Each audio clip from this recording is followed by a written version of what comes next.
What's up, guys? Welcome to Grease Lightning Reactions. We're here to talk about what I'll be watching for this upcoming summer season. Some of you guys that have been around for a while know that I usually do some research and go one by one through all these series. I just wanted to do a quicker video now just because a lot of these series are going to air fairly quickly, so my objective is a little different here. This is more to inform as well as to get feedback as to what you guys have heard as to what is good to watch. Usually I do these videos a couple weeks or 3 weeks before the new season airs to give people a little more time to kind of explore what they actually want to see and to give me more feedback. But since I was so busy with rotations, my surgery rotation just now, I didn't get the opportunity to. So I'm going to be transitioning to something that is not so time intensive, so I feel like I can watch a few more shows, but that's not a guarantee. We'll see what happens, but right now I feel like I can get a few more shows on board. So what I'm going to do is there's going to be one series that I talk about that I'm not going to be watching, just to give you guys a heads up because I've heard a few good things about it, and then one series I'm not sure on, and the other ones I've pretty much decided that this is what I'm going to do, at least to start off with. All these series aren't necessarily going to be ones that I continue with. I'll at least do the first episode, or first 3 episodes, or something like that, and then we'll see where we're going from there. But most of these are based on things I've been hearing, some stuff I've read, not like the actual series, but like just like articles I've read about like what things are a little more high profile or things that have good source material. So I haven't really read the summaries for any of these, so just a heads up there. I've watched the trailers for most of them. So this first one is well, the one that I'm not going to watch that I wanted to give you guys a heads up on because I've heard it's kind of interesting. Araburu Kisetsu no Otome Domo Yo. So the girls in the high school literature club do a little icebreaker to get to know each other, answering the question, what's one thing you want to do before you die? One of the girls blurs out sex. Little do they know, the whirlwind, unleashed by that word, pushes each of these girls with different backgrounds and personality into their own clumsy, funny, painful, and emotional paths toward adulthood. So obviously, like maybe not obviously, but it's something that doesn't really intrigue me very much at all. But I've heard that the writer's pretty interesting, the mangaka behind this, who is Mari Okada. She's had some other series that a lot of people enjoyed, and they said that this isn't your typical run-of-the-mill series. So if you guys are interested in something like that, if the summary intrigued you or anything else about it, this could be one that you guys want to keep on your radar just to see how people are perceiving it, or just give it a shot blind. So yeah, that's going to be the one that I don't watch. I just wanted to talk about it real quick. Next, Dr. Stone. So let's go with the summary first. One day, Oki Taiju builds his courage to confess to Yuzuruha, the girl he loves, when the sky is filled with a strange light. Everyone touched by that light is turned to stone. After thousands of years trapped in stone, he breaks out of his shell and starts to explore the world until he finds his old friend Senku, who was freed from his stone state half a year ago. Taiju and Senku decide to team up and bring back the now lost human civilization, starting by investigating the true nature of the light that turned them all to stone thousands of years ago, and how to fix the situation. The science fiction adventure series follows what happens when suddenly the world's biggest ever crisis arrives. So yeah, a science focus that's pretty intriguing, and a little bit of a mystery as well. So I really don't know how this series is going to go. I just know that it was pretty popular, and that the source material is pretty good for it. So we'll see. I've heard it's a little bit of a slow burn in the beginning, but then it picks up pretty fast. So yeah, certainly one that intrigues me. It seems like there's going to be a central conflict between like whether you should whether all the humans should be brought back or not, and basically the figuring out how to turn people back into their normal selves. From what I can gather from the trailer, it's not only the humans that are kind of turned to stone, but also wildlife as well. But not all wildlife. I don't know. I don't exactly know, but this might be one that's a little more interesting to go in a little bit more blind, just to get a little more background. I'll look into this director. Okay, he had worked on Barakamon. That's one of my favorite series. Made in Abyss, assistant director. Okay, Plastic Memory. Okay. That's not bad. That's not bad. It seems like this is going to be his first central role, but he's worked on some good things. At least helped out with some good things. Yeah, otherwise I'm good. Excuse me. So, yeah. 24 episodes it looks like. Starting on the 5th, so that's in 3 days. Okay. Moving on. Who's the studio, actually?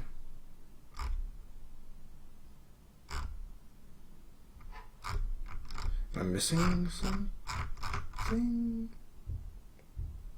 TMS Entertainment. Okay.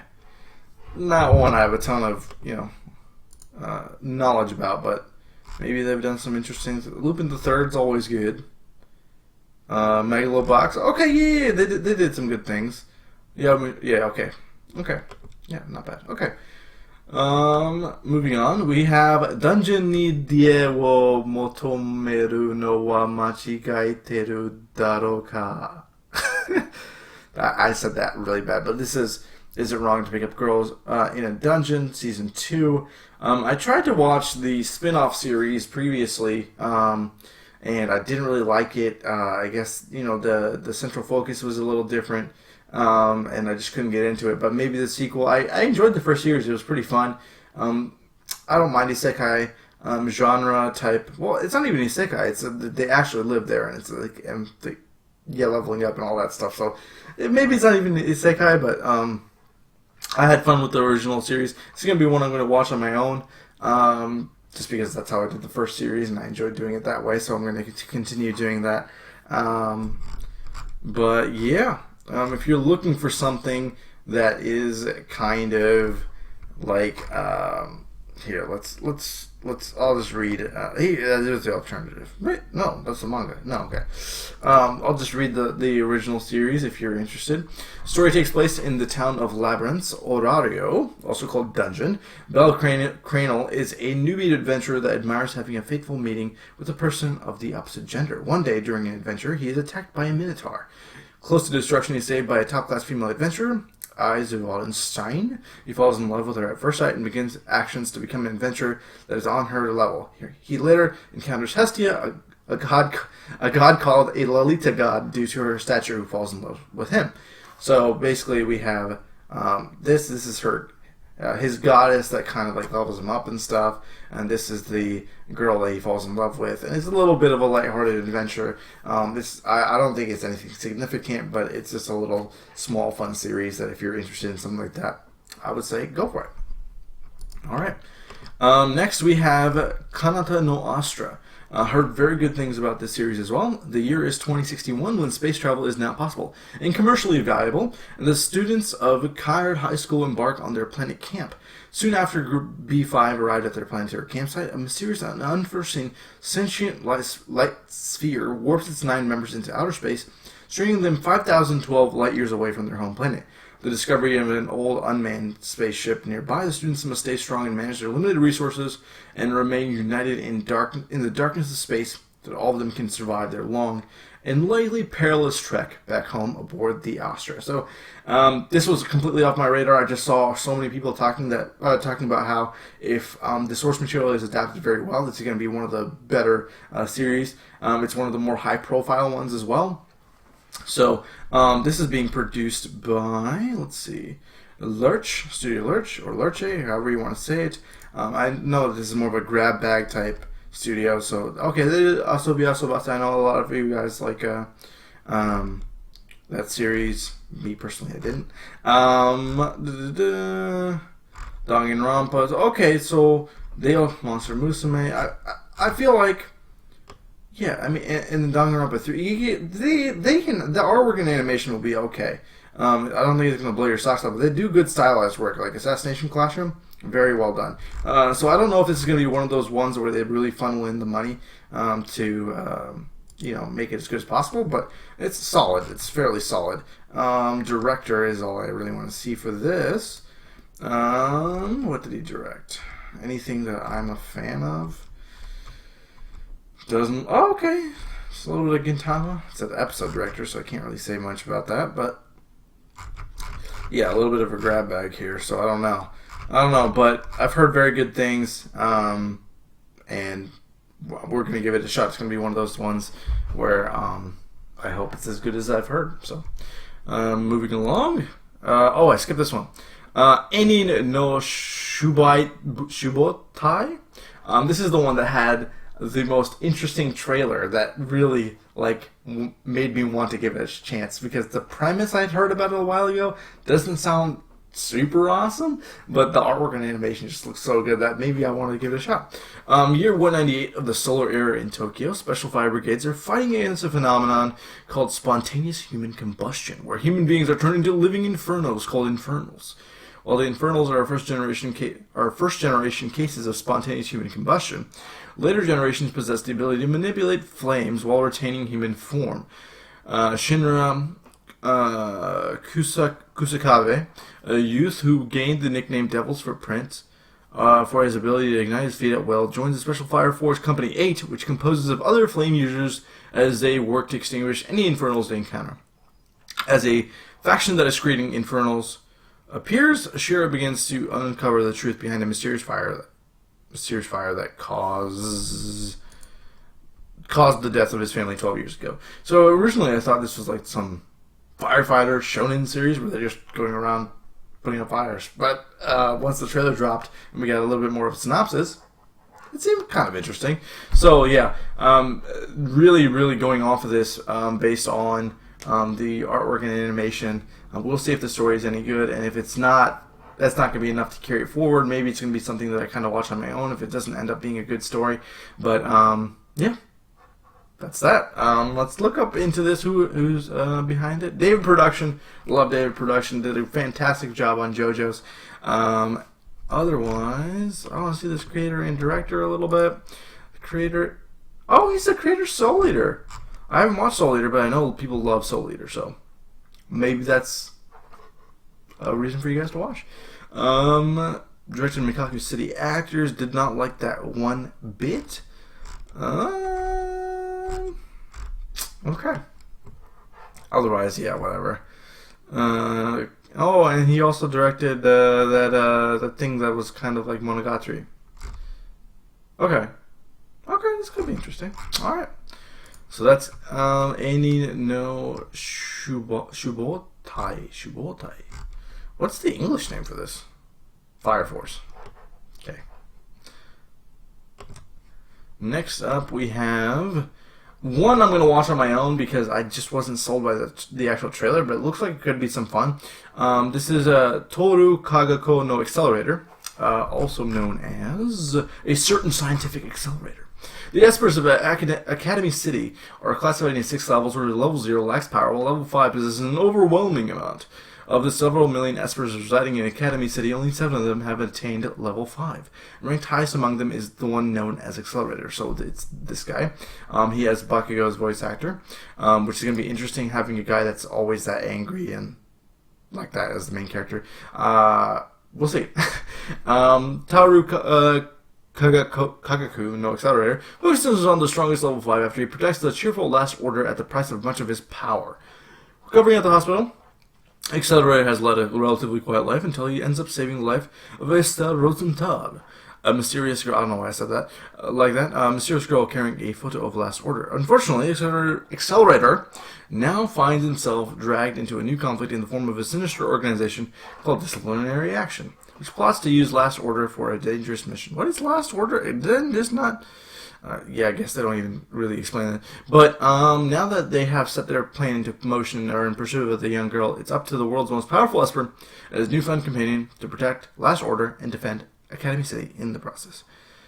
So Last Order is like some kid. Maybe this one? I don't know why that's the name, but yeah. JC Staff, I like JC Staff. Good good studio behind them. So is this a spin-off of the Railgun series? Because there's some other Accelerator stuff and Index and okay, so this guy made all these series, so I don't know. Alright. And then last but not least, the one I'm most excited for, it should come as and he directed Big Order. Okay. Vinland Saga. Vinland Saga. I am exceptionally excited, like through the roof excited for this because, but nothing's gonna come close to this season. I'm telling you right now. How many episodes do we know? 24. Fantastic. So, a little bit of backstory behind this for me. I set out to read a lot of the very, very high-profile manga and some of the holy grails I kind of read into. So, three of the most celebrated in terms of, I guess, artwork, as well as just acclaim, are, so Berserk. I read Berserk like 7 years ago now. Up to the latest chapter was fantastic. Really, really great series. I also read, what's the other one that I read? What's the name of that? Vagabond. Another exceptional series. And the third one that I was going to get around to reading was this, Finland Saga. Because a lot of people had said to me that the story of between these three series is probably not going to get adapted into a very well produced anime. But we have this here. And it is being made by Studio Wit. So Attack on Titan, you know this is going to look good. I have read some of the manga. So the initial few episodes, maybe 2-3 episodes, I might actually have actually know what's going on. So keep that in mind when I do reactions and stuff. I'll probably preface that each episode, like, yeah, I've seen this before. I knew this was going to happen. It'll be cool to see it animated, but I didn't get too far into it. I kind of got to a little bit past the little fight on the bridge. I'm just going to say that. Keep it a little ambiguous. I have seen the backstory of the main character's father, and that's pretty much it. I did not get very far at all. So, for those guys that don't know, Thorfinn is son to one of the Vikings' greatest warriors. Well, when his father is killed in battle by the mercenary leader Askeladd, he swears to have his revenge.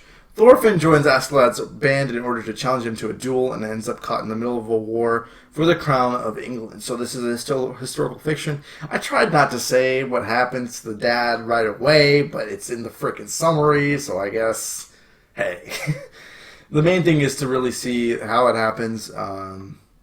It had promise. I hadn't gotten far enough to really see what all the hoopla about it was, but if there's that many people talking about it in the fashion that they do, just like they did for Vagabond and Berserk, I'm sure it's going to live up to expectations. So, and having such a great studio behind it gives me a little more confidence as well. So, that's Vinland Saga, my most anticipated out of this. Just going to look at the director real quick. So, the director... Inuyashiki. Okay, that was a good series. It was okay. Did that creator make anything else? Planets. Okay. All right. Yeah. This is going to be the most like hype shit of the season. I'm pretty sure of it. So this is like a must-watch for everyone. I would think so. So that's going to be what I'm watching this series. I'm just going to kind of scroll through this. If there's anything else that kind of caught my eye when I was looking through this. This looks ridiculous. Okay, it's just like workout girls. I don't know. Let's see. Okay. No, not that one. Was there anything else I was even mulling over? Not really. So I guess this one kind of reminds people of Danganronpa. If you're interested in something like that, we can just read it real quick. Ide Akatsuki is a popular game footage uploader. He wakes up one day to find that he's been kidnapped and taken to a strange place, along with a number of other uploaders who specialize in different genres of games. A mysterious alpaca-headed host gathers them after the initial stages to explain how the game will proceed, with a group of gamers clear the game and make it back to their real lives. So it's kind of like a death game kind of thing, but the trailer seemed really, really lighthearted for some reason, and more towards the end of the trailer, so I don't know what to make of it. If that's something that's sounds up your alley, there's that. Otherwise, I don't think there's a single other thing that even mildly. Okay. Otherwise, we still have Carol and Tuesday I plan to watch once it comes. I think it's coming to Netflix in its entirety, so I'm going to give that a shot. Diamond No Ace, I still have to catch up on. Kimetsu no Yaiba, I'm catching up on that right now. That's my priority right now. Kimetsu no Yaiba first, then One Punch Man Season 2, and then One Piece, and then I'll do Ace of Diamond. I'll catch up on that. So that's the current plan. Movie-wise, we have the... this looks like a continuation from Season 2. I'm not sure. Konosuba, Ni no Kuni, I'll probably try to watch that because I really like the game. One Piece film, of course. Another movie by the creator of Kimi no Na wa, Your Name. I loved it. Fantastic movie. Gets a lot of hate for zero reason, but I'm really excited to see another movie from Makoto Shinkai. Violet Evergarden, I don't know what this is. It says Gaiden, so like a side story, so that could be interesting.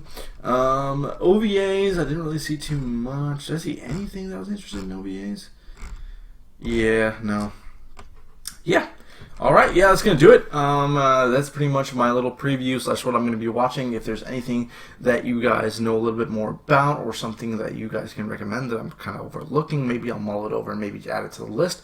But right now, that is what it is. This is not a final list, so I'm not going to be like, yeah, I'm going to watch all these for sure. Maybe when the season comes around, I just decide not to do it. That is entirely possible. There's going to be stuff that drop. You know, that I might get busy in the middle of this. It all depends on how my studies are going. That's number one priority, but this is how it is right now. Hopefully you guys found this informative.